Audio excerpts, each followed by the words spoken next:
You ask Tiger to solve. This deals with linear equations with one unknown. The final result is x equals 15. Let's solve it step by step. Group all x terms on the left side of the equation. Subtract 3x from both sides.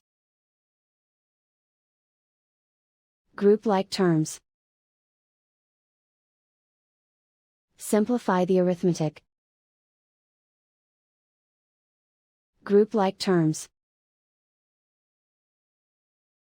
Simplify the arithmetic.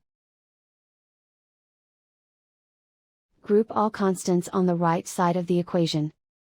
Add 6 to both sides. Simplify the arithmetic.